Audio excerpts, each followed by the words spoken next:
data solutions training online. He has several certifications, and he attended the Ijebu Grammar School, on Onabanjo, as earlier mentioned. With this combination of expertise, strategic vision, and dedication to excellence, Mr. Luga continues to help organizations to streamline their financial processes, enhance operational efficiency, and achieve sustainable growth. If you agree with me, somebody working in this kind of capacity must have dealt with several data of organizations, and he must have known well how to secure them. And I want to believe we'll be learning from his understanding and his expertise in this area of data protection laws and regulations in Nigeria. So let me hand over the session to him as he takes us on the topic this afternoon. Mr. Gwenga, you are welcome and you have the floor. Thank you. Good afternoon, everyone. Good afternoon, Mr. You're welcome, Chairman. sir. Good afternoon. Yeah, good afternoon. You're welcome. IPC Good afternoon, and Mr. all protocols observed. Good afternoon, colleagues and everyone. It's a pleasure to handle this session. And briefly, I'll just quickly share my screen.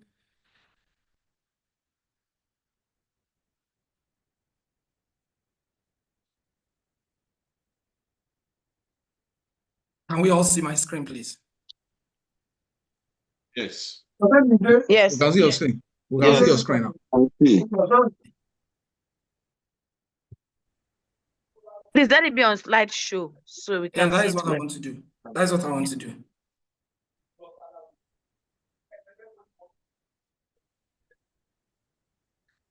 How about now? Yes, it's okay. Thanks. Yeah, good. Okay. Perfect. Just let your mind rest for the moment. Thank you for this opportunity. We'll make sure. And we'll quickly go into the introduction. When we talk about data protection, a lot of us as accountants, we deal with personal data of individual, depending on which department you work, and you deal with even organizational data, irrespective of where you work, either private or public practice. So what do we mean by data protection? Data protection refers to legal and technical measures aimed at safeguarding, ways by which you can safeguard personal information and misuse of information, theft, or unauthorized access to information. Now, a lot of us, even in organization, when you use softwares to work, you discover you are restricted to some things. It's a means of protecting. There's what we call access rights. You are given different access rights. You might have access to just receivable. You don't have access to payable. It's a means of data protection. And with increasing digitalization, protecting,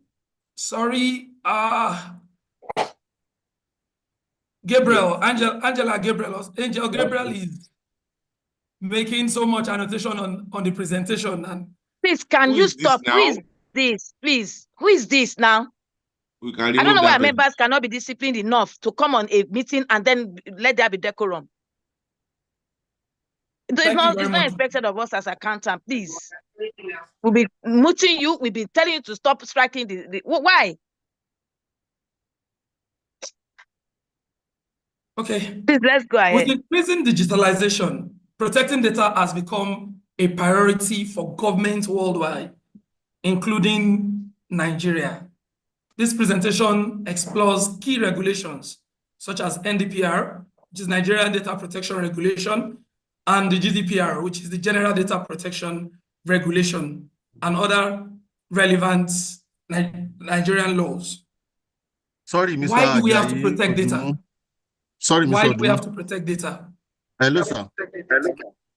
Hello. Hello, sir. Please just stop sharing, then share again so that this thing can clear. Okay, sir. Okay, sir.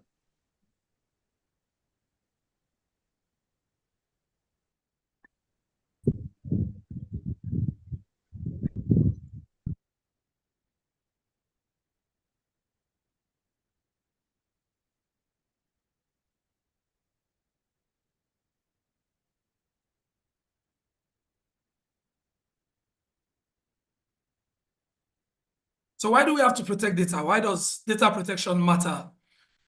Prevention of misuse. That is one thing why we need to protect data. Protect individual privacy and prevent unauthorized use of their personal data. Even those that work in the bank, information you give to them, personal information you give to them needs to be protected. And you can sue when information you release to someone is being misused. Economic impacts. Nigeria is going digital. And for us to build trust in digital services, we need to protect data. Legal compliance. In order to avoid penalties and litigations, we need to learn how to protect data. National security. Somebody else is Musa Mohammed, please stop. My God, who is this again? Okay, we need to safeguard critical data from cyber threats. Now, we need to look at data protection principles. Principles guarding data protection.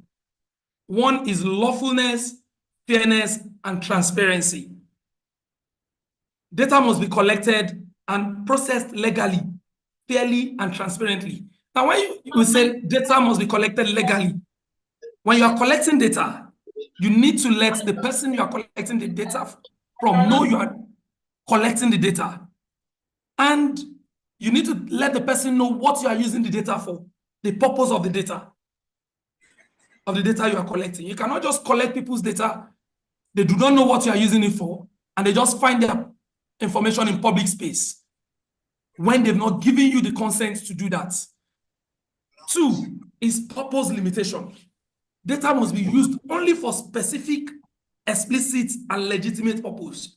Now, if you collect my data and you tell me what you are using it for, if you go outside of what you have told me, then you have breached the rule of data protection. Because what you told me you are using it for is different from what you used it for. So you could be sued. 3 is data minimization, which says that you should only collect data that is necessary for the intended purpose, for what you want to use it for. 4 is accuracy. Ensure personal data is accurate and updated as needed. Do not assume. When you have not gotten the necessary data, you need to go back to the owner of the information and get the needed things. 5 is storage limitation. Retain data only for as long as necessary. If the data is no longer needed, expunge them. The reason you don't need to keep data for too long a period is in keeping them, you might mistakenly expose them to people who will misuse it. And integrity and confidentiality talks about security, protect data from unauthorized access, loss, or damage during security measures. And last on that is accountability. Organizations must take responsibility and demonstrate compliance with data protection laws. Now, we're talking about data protection laws. We have the General Data Protection Regulation, which is in rule or in enforcement in Europe, and for the process of every data that concerns Europeans. The General Data Protection Law is an European Union regulation that governs data protection and privacy for EU citizens and residents. What are the key principles of the GDPR? And they still fall within the principles of data protection. Lawfulness, fairness, and transparency. Data must be processed lawfully, fairly, and in transparent manner. Individual must be informed about how their data is used and why. Purpose limitation. Personal data must only be collected for specific, explicit, and legitimate use. All this we've mentioned, so it still goes with the principle also of data protection, data minimization, accuracy, storage limitation, integrity and confidentiality, and accountability. So we go to Nigerian Data Protection Regulation. The Nigerian Data Protection Regulation was issued in 2019 by National Information Technology Development Agency, NITDA. It is Nigeria's principal regulation on protection. Now, it was this regulation that metamorphosed, it was the basis of what we now know as the Nigerian Data Protection Act, NDPA, which was signed into law in June 2023. Now, what are the key provisions of NDPR and as contained in NDPA also? Consent-based data processing. Consent-based data processing. Data controllers must obtain clear and explicit consent from individuals before processing their data. I mentioned it earlier, you cannot use somebody's data without the consent of the person. And that is why when you are filling some form, there are places for you to tick that you gave your consent for them to use your information online. Even when a lot of us, when we fill information online, we are so quick to just tick the box and say yes. In such boxes, they are asking for your consent to use your data. But many of us do not read those information. We just tick yes and we go. In such cases, even if it's used where you do not want it, you cannot sue because you gave your consent without you reading the information there. Individuals have right to withdraw consent at any time. Now, one of the challenges we have in data protection is even the data owners do not know their rights under data protection laws. Even when you've given consent, you can withdraw that consent at any time when you see your data is not being used the way it suits you. 2, transparency in data collection. Organization must inform individuals about the purpose of data collection, how it will be processed, and with whom it will be shared. When they are collecting your data, you must know, okay, what are the things you're doing and who will have access to this information you are collecting from me. Privacy notice must be clear and easily accessible. This is that key provision of NDPR, mandatory data protection impact assessment. When you are processing large data and high-risk data, this is key. Required for high-risk data processing activity. Help identify and mitigate risk to data subjects. So what is data protection impact assessment? What is data protection impact assessment? DPIA is a process to systematically analyze and minimize the risk to individual data in high-risk processing activity. It ensures compliance with the NDPR by addressing risk before initiating data processing. By the time you do your data protection impact assessment, it will tell you the risk involved in the processing of high-risk data even before you start the processing. And what that does for you is that you can put in place measures to mitigate the risk involved. When is DPIA required? When is it required? DPIA is required when processing involves sensitive data, such as health record or financial records. I don't know if any of us have worked in health sector. Before any information is released to you, you'll be asked before you are given access to their system, you'll be asked to fill a non-disclosure agreement. And if you read through their non-disclosure agreements, it is strongly worded. Because they know you might stumble on information that relates to people's health record, which you must not reveal to anybody. 2, large-scale processing or technologies like AI, profiling, or surveillance. What are the steps involved in DPIA? 1, identify processing activity. Determine what data is being processed and the purpose. Assess risk, analyze the potential impact on individual privacy and rights. mitigate the risk, implement measures to reduce identifier risk, e.g., encryption and access control. Consult stakeholders, include relevant parties such as data subjects, IT teams, and legal experts. Legal experts. Now, when we talk about legal experts, we have what we call the deep codes, the data protection companies, which have been trained in how to help protect data.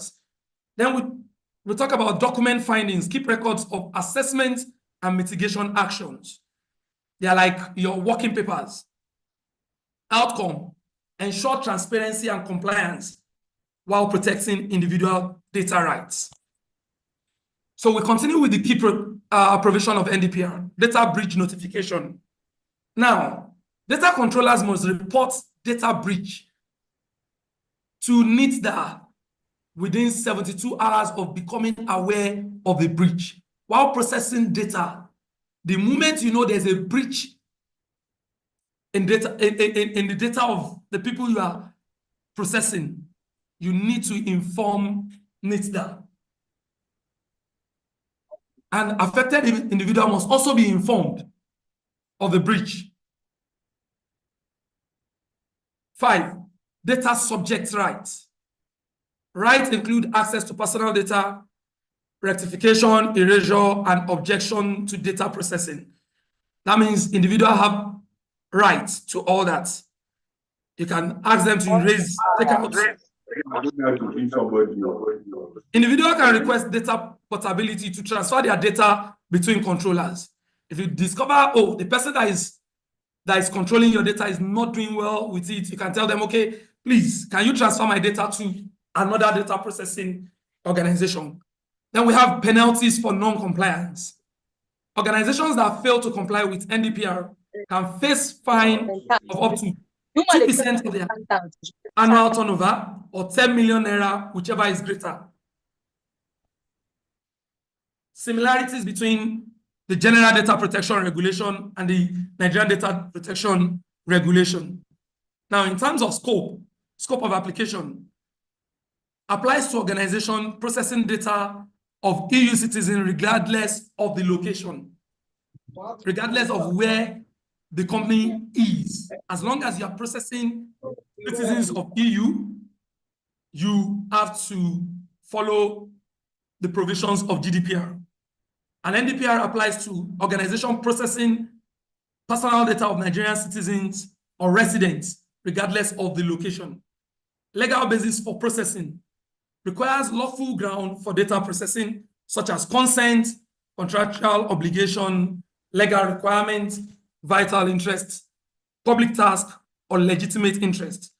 Same with NDPR, requires lawful ground for data processing, focusing on consent and legal obligation. Consent requirements. Consent must be freely given. It must be specific, informed, and unambiguous. Explicit consent is needed for sensitive data. Same thing goes for NDPR. Consent must be obtained before processing personal data, and it must be clear, specific, and informed. The similarities, number 4, accountability and governance, requires organization to demonstrate compliance through documentation, policies, and data protection impact assessments. Requires organization to implement adequate data protection measures and maintain compliance records. Data breach notification. NDPR states that breach must be reported to the supervisory authority within 72 hours and to affected individual when there's a high risk. Same thing goes for NDPR. Breach must be reported to the National Information Technology Development Agency, that is NITDA, within a reasonable time frame, which is stated as 72 hours. Now, penalties for non-compliance. For GDPR, it is 20 million or 20 million euros or 4% of annual global turnover, whichever is higher. For NDPR, fine up to 10 million naira or 2% of annual gross revenue for non-compliance. What are the differences between the two? Jurisdiction applies across all EU member states and globally for organizations processing data of EU citizens. NDPR applies to organizations in Nigeria and those processing data of Nigerians globally. Enforcement authority.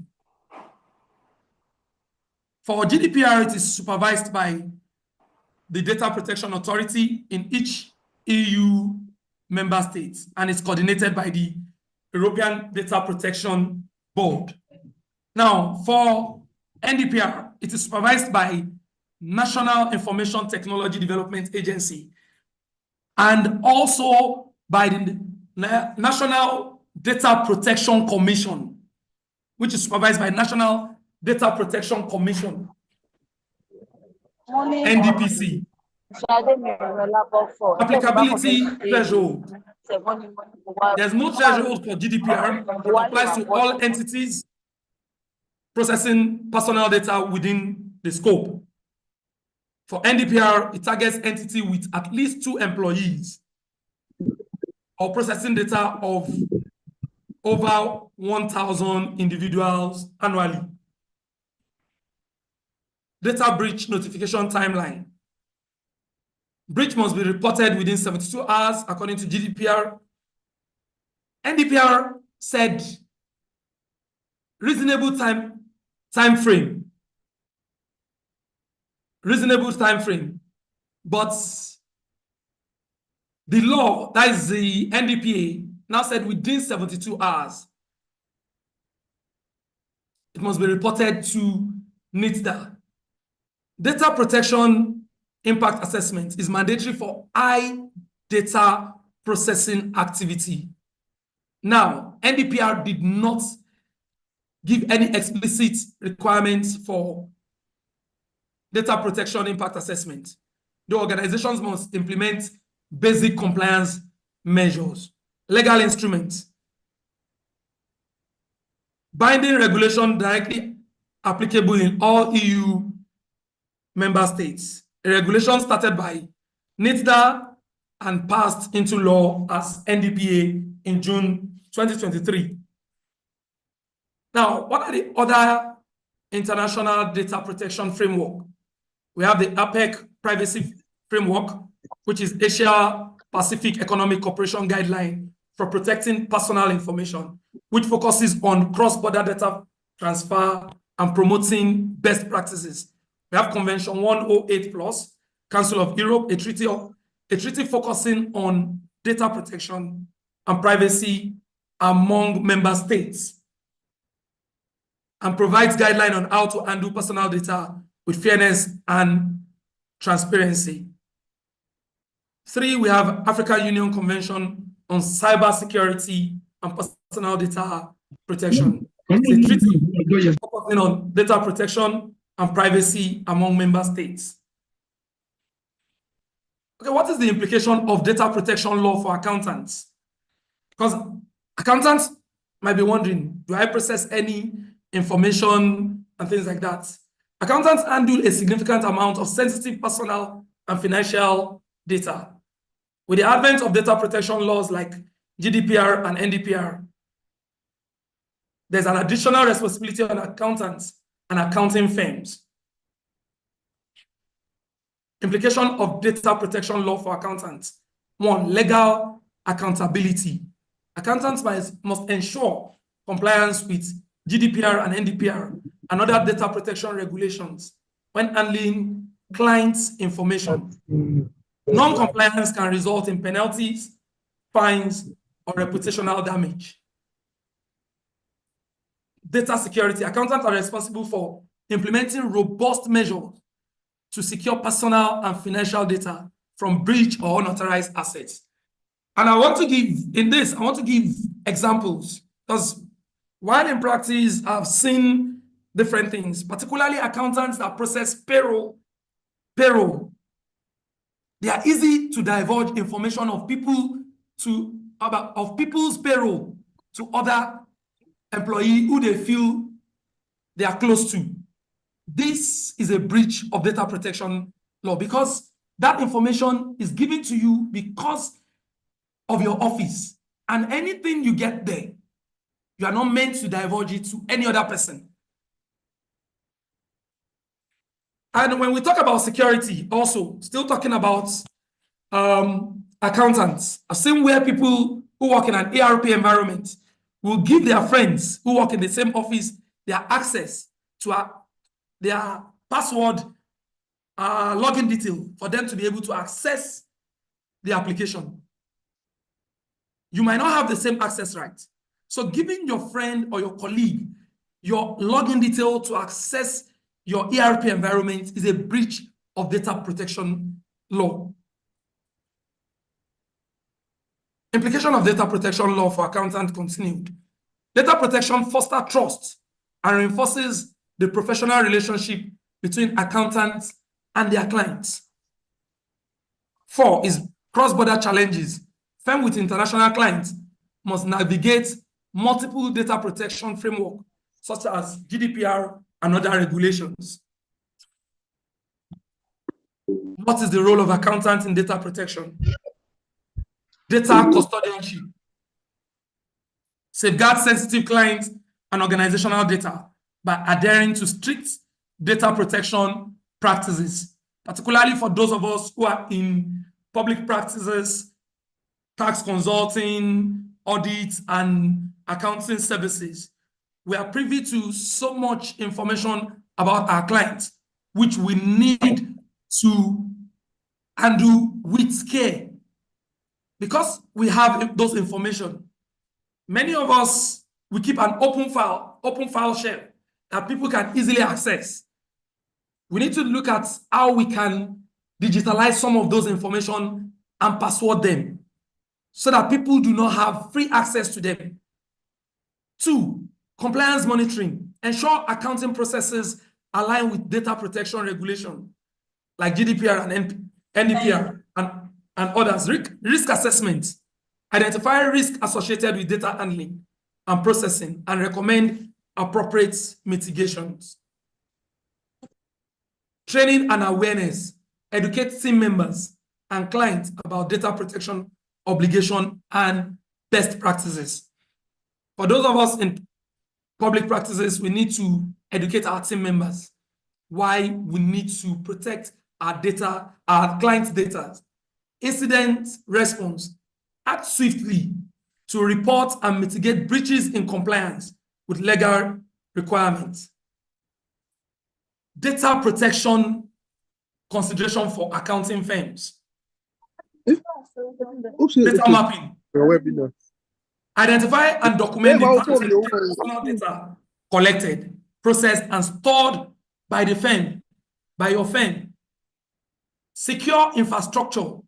Use encryption, firewall, and access control to protect sensitive data. I mentioned it now, and for many of us who are in public practice, let's endeavor to digitalize our files. Scan them, put them in folder, lock the folder with password, so that only those who have access to those folders can always get access to them. Data retention policy. Establish and enforce policies for data retention and disposal in compliance with the law. Third-party management. Ensure third-party service provider adhere to data protection standard. When you are involving third-party to process any information you got from a client, please take all the necessary steps, no matter how urgent it is.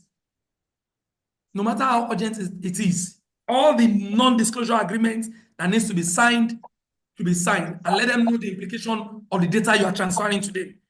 And let them know what if there's any leakage from them, then you will not hesitate to take legal actions. Then do a regular audit of your processes. Periodic review of your data protection policies and procedures. Best practices for accountants to ensure compliance. One is understand the law. Accountants need to go and familiarize themselves with data protection laws available and that governs the terrain where they are operating. Ignorance is not an excuse under the law. That you do not know does not mean it's not binding on you. Two is obtain client consent. Clearly communicate data collection purpose and obtain explicit consent from clients. Implement data minimization. Only collect and retain data necessary for specific accounting purposes. Secure data transfer. Use secure method for transferring the client data, such as encrypted mail or portals. Do not use free data transfer that can easily be, that data can easily be intersected along the line. Conduct training, regular staff training on data protection practice and updates to the law. Maintain documentation. Keep detailed records of data processing activity, risk assessment, and compliance efforts. This cannot be overemphasized. In audit, we know what it means to keep working files and keep records of what you are doing. So it's the same thing in data processing. You need to maintain documentation. Now, appoint a data protection officer. This is relevant to a large firm. You need to designate a data protection officer who oversees compliance and data protection efforts. Then prepare for breaches. Do not say, oh, you are complying, you've done everything. Always develop and test a data breach response plan to minimize damage and ensure legal compliance. Always prepare for breaches. Challenges in Nigerian data protection landscape. What are the challenges? Now we have limited awareness about data protection rights. I mentioned it earlier that even the data owners do not know their rights under the law. What are their rights under the law? Two is that there's inadequate enforcement of existing regulations. It's just of recent that we're having enforcement. I think in Nigeria, we've only had 2 cases of data breach enforcement when Facebook was fined, I think, $220 million, and Fidelity Bank was also fined. Now, high cost of compliance for SMEs. In complying for small enterprise, the cost of compliance is always huge. Evolving cyber threats and lack of technical expertise.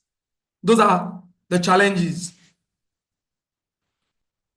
To conclude, data protection is essential for Nigeria's digital transformation and economic growth.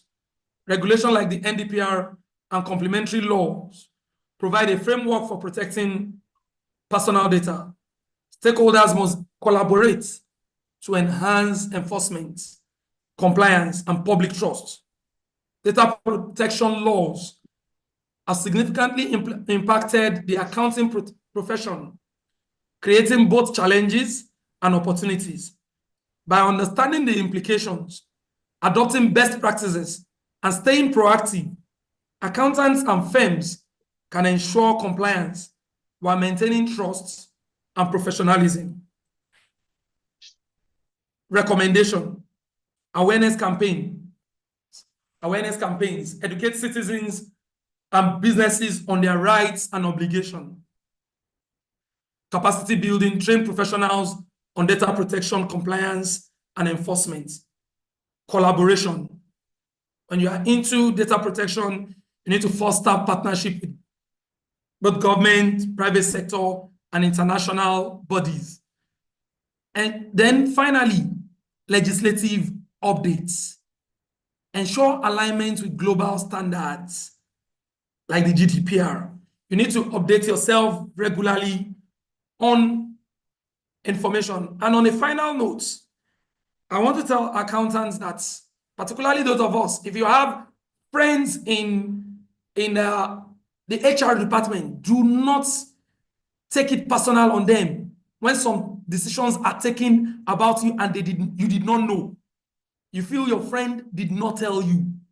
He or she is being professional. While in service, I have three of us were employed together at the same time.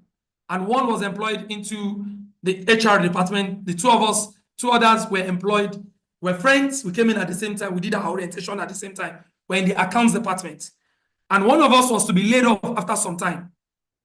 And he fought the other person. You knew I was to be sacked. You could have informed me. And I have to tell him, guy, this guy is a professional. He's not meant to tell you. If he tells you and you react, where will you say you heard about it? So as professionals, we should separate ourselves from sentiment. He's my friend. I have to tell him, do not discuss professional data revealed to you, even with your spouse when you get home. A lot of us discuss office issues at home with our spouses. It is unprofessional. In so doing, you breach data protection practices. On this note, thank you. I don't know if you have questions. Thank you very much, sir. Thank you, Mr. Ajaodu. Thank you so much, Mr. Olubengaye Ajayi Odumuyiwa. Thank you very much, sir. I think you have done justice. Thank you so much. Thank you so much. Well, anytime we come for technical session is for us to learn and unlearn and relearn where necessary. And I want to believe that on this issue of data protection, we have added to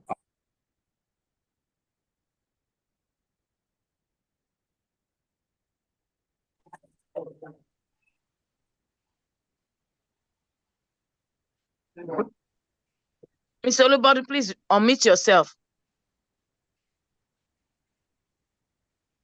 Oh, sorry.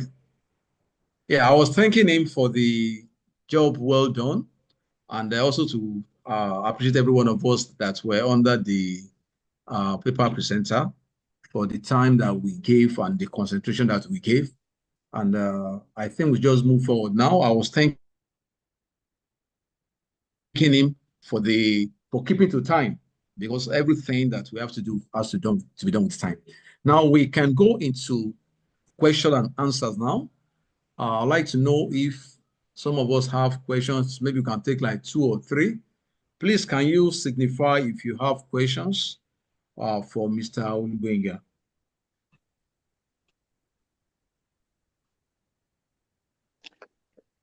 Yes, I have a question. I raised my hand. Okay. Okay, maybe you can go ahead. Quickly take your question, then we take 2 or 3 more before Mr. Olubenga responds. Go on with your question, Mr. Joshua Adizi. Yeah. Good afternoon, professional colleagues. Good afternoon, Mr. Gbenga. Thanks for the lecture.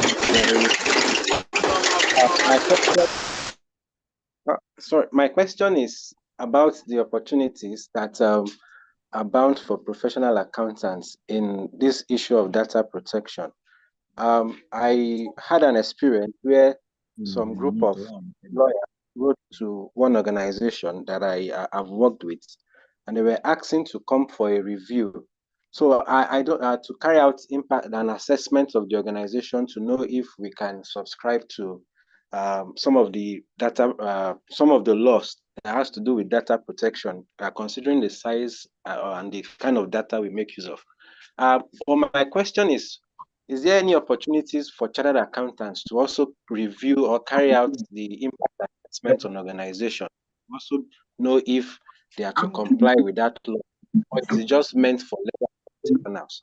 So my question is this: what are the opportunities, especially for members in practice, to also laws for clients based on these laws that he has just taken us through?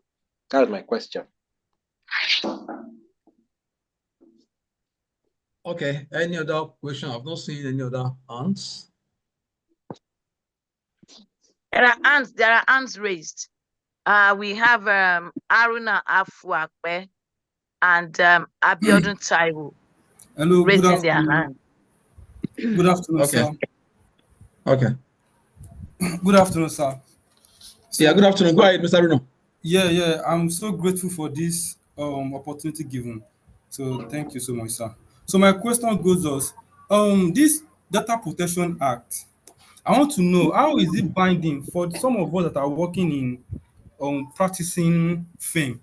How is it that there must be a kind of agreement or a kind of arrangement between the what's it called, between the accountants and possibly the clients before the thing become binding between them? Or is just I don't know how I can, maybe I don't want to know how is it bind on professionals. Like, is there any room for it to be, is there any room whereby in case there's a breach, accountant can hide on or something?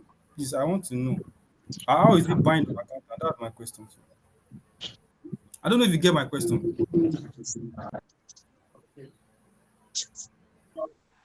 Sir? Yes. Okay. Yeah, your question is well received, sir. How is the data protection law binding on people in the audit firm and all those things, right? Yeah. That's what I'm trying to say. Okay. Thank you. Let's take the last question. Yeah. Good afternoon, sir. My name is Abiodun Taiwo, membership number 55114.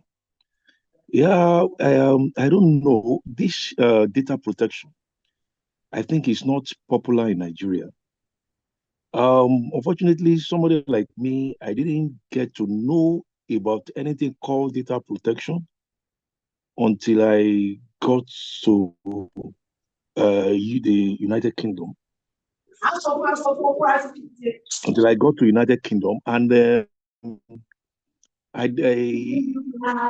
the UK, every organization have data protection officer.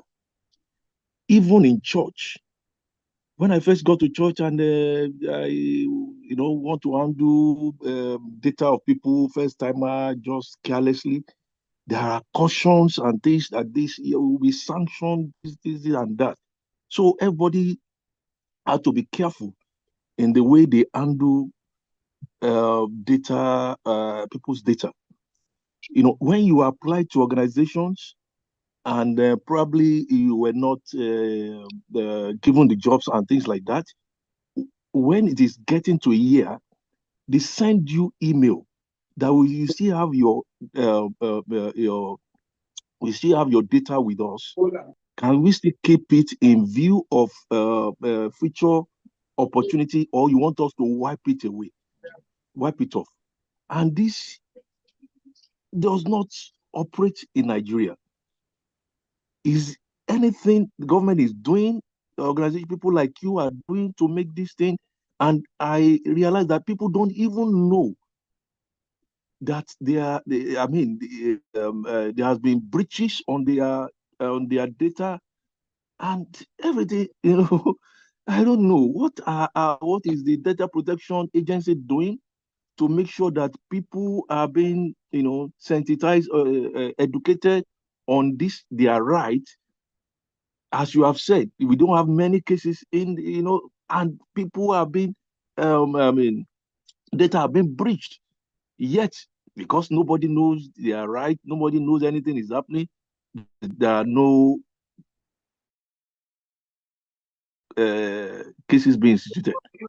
So please, I want to know, is there anything or things have changed now? Thank you. Okay, thank you very much, sir. I will start from Mr. Abiodun's comments that until he got to the UK, that was when he knew about data protection. Yeah, data protection laws started in Nigeria. Let me not say started, but became prominent in Nigeria starting from 2019, when NITDA brought about the NDPR, which they got from the GDPR. They followed in the footsteps of GDPR to come up with NDPR. And that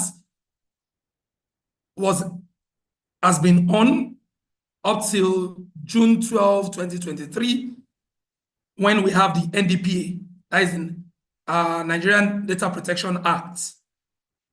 Like I said, some of the challenges we have about data protection in Nigeria is that there's no awareness. Even NITDA, when they developed the NDPR, there was no awareness for it. And there was no publicity for it to educate Nigerians on their rights and their obligation under the regulation. So a lot of people have issues. A lot of people have seen their data being breached, but they do not even know their legal rights. They do not know how to address those breaches. And that is why it is happening that way. And the recommendation, part of the recommendation is that we should do awareness.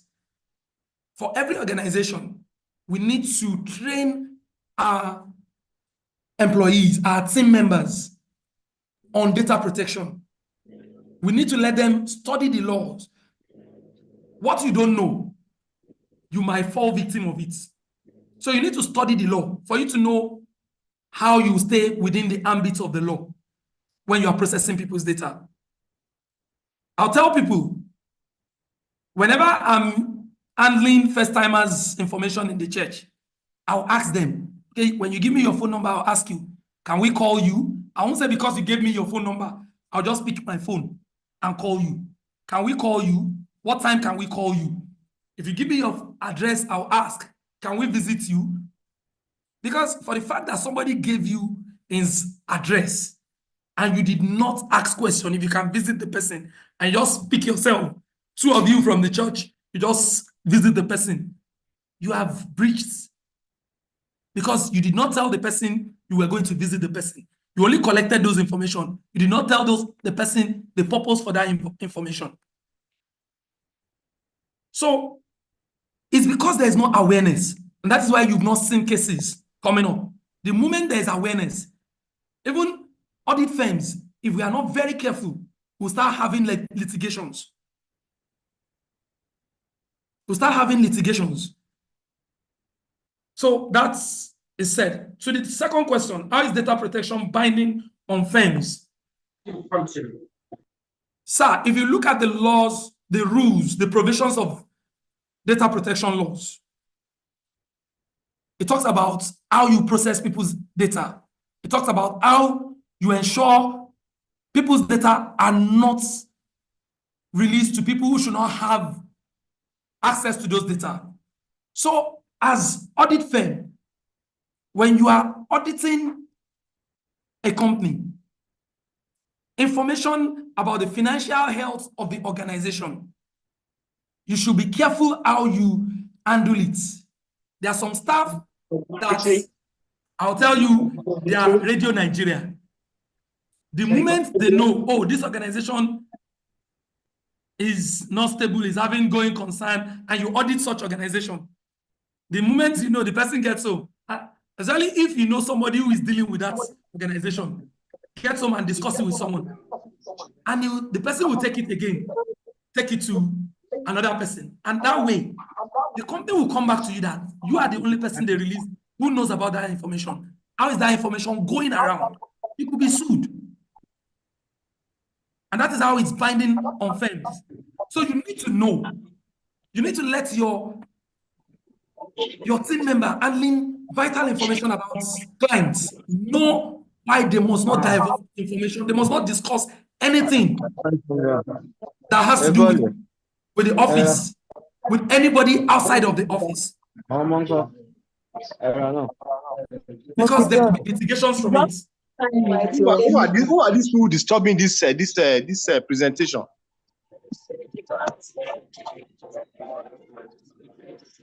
Okay, and to the person who asked about opportunities, that is the only lawyers that, just like tax, lawyers know about the law. They know about the what's it called? the application of those laws. But many of them do not even know how to do data protection impact assessment. So there are trainings that are available.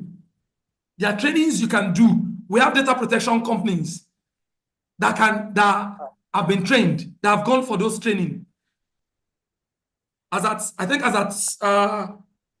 You can go on NDPC, that is Data Protection Commission site, to know those companies that have been licensed as data protection companies.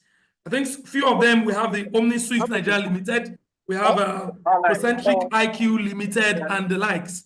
So there are companies that are trained to do such assessment. So if you want to know opportunities, look for trainings that you can do that has to do with data protection and all those things. Search for trainings. There are a lot of, how will I say it, opportunities in data protection space that you can go into. I hope that answers your question, sir.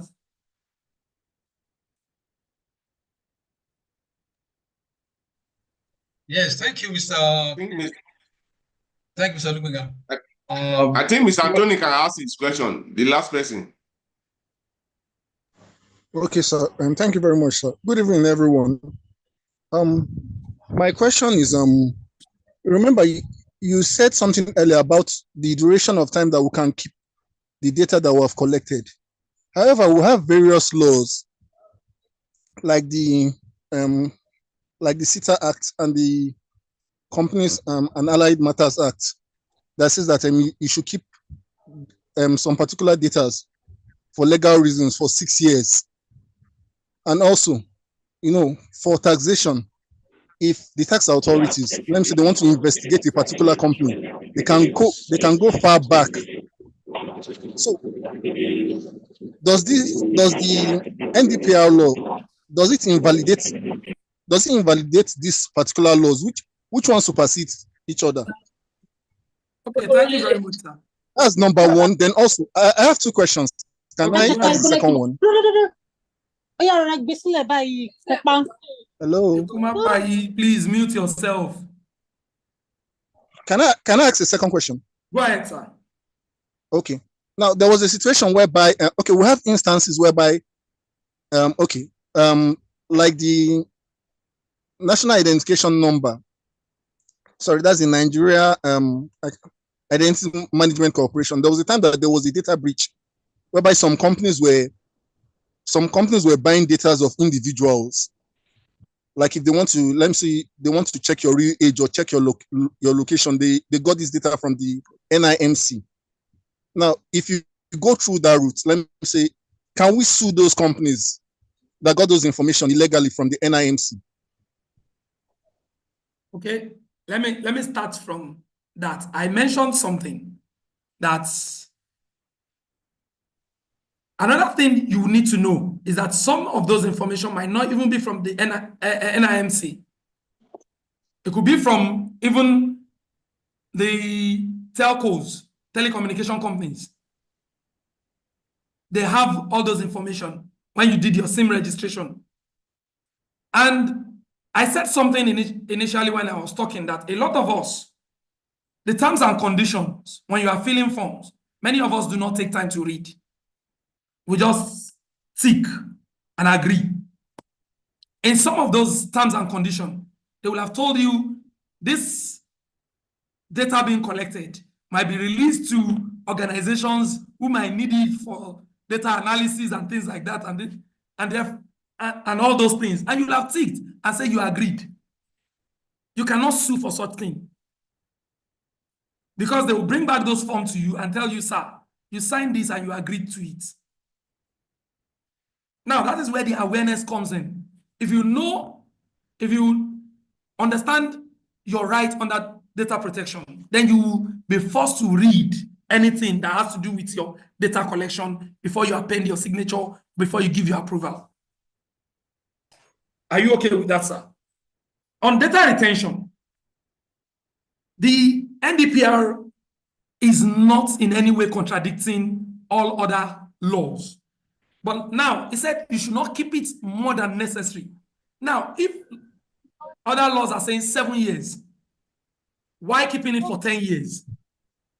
Somebody mentioned here that, I think it's Abiodun Taiwo, that mentioned that companies in UK, after submitting your resume to them, after 1 year or few months, they come back to you to tell you, we still have your data with us. Would you want us to keep it, or should we expunge it?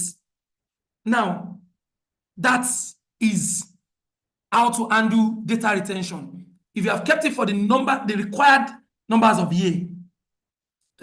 years, you can either give it back to the owner, keep it yourself. When it's needed, you collect it back from them. Hope you understand what I'm saying. When it's needed, you get it back from them.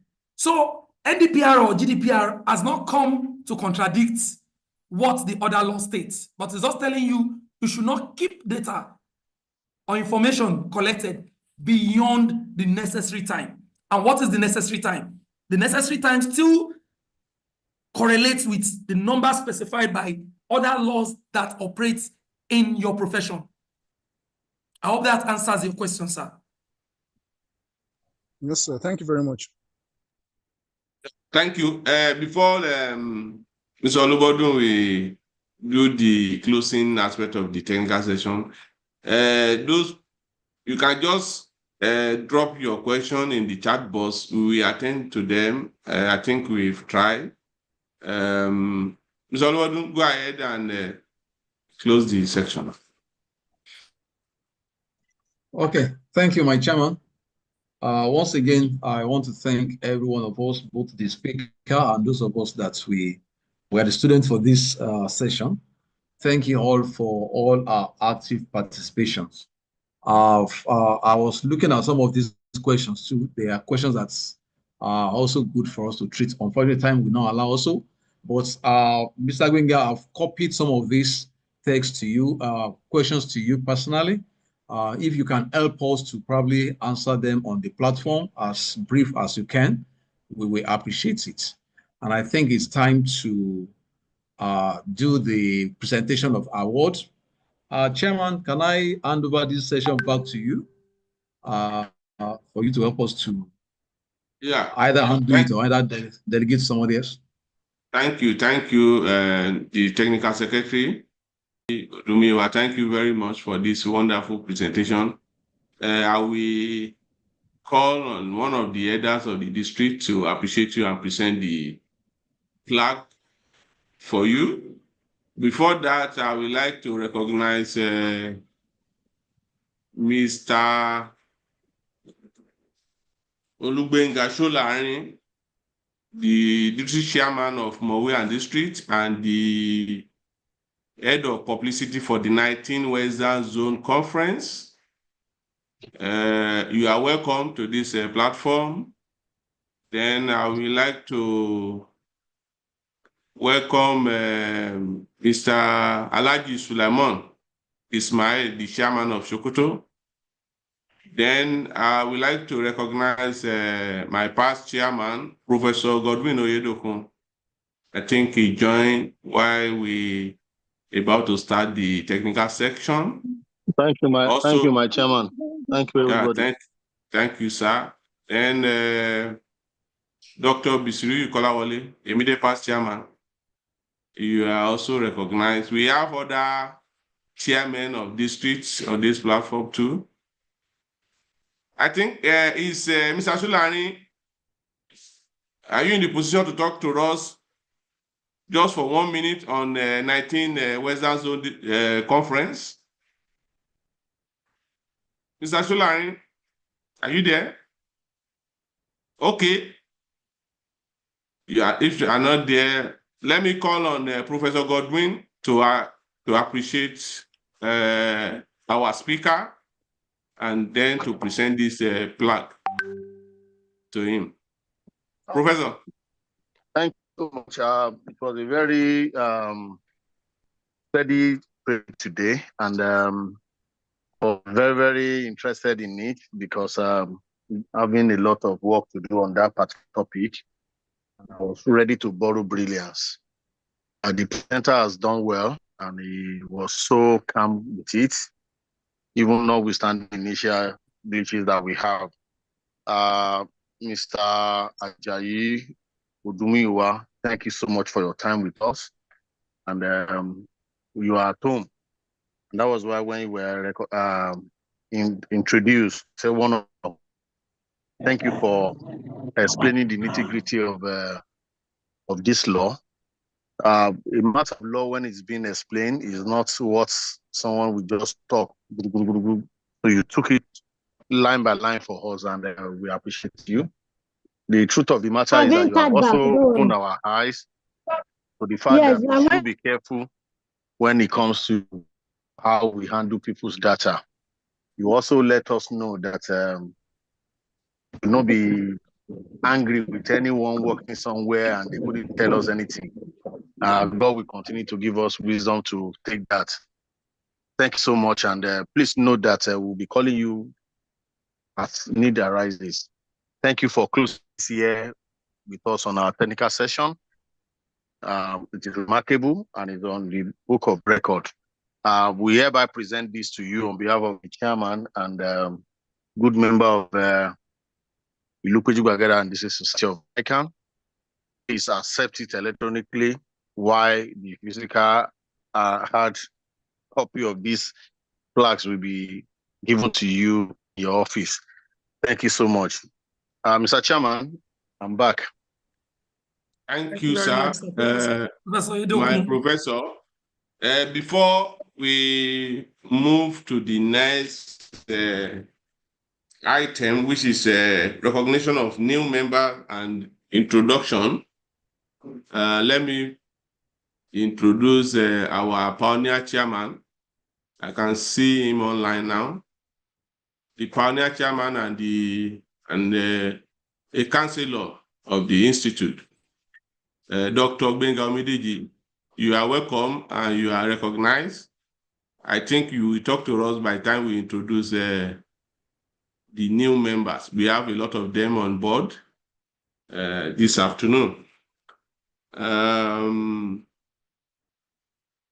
this, I think General Secretary, you should help me out to call on the new member to signify themselves. Then we welcome them one by one. General Secretary, please. Okay, thank you, Chairman. My chairman, the pioneer chairman, past chairman of the district, distinguished ESCO members and members of the model district, who I know have a lot of members today. So if you are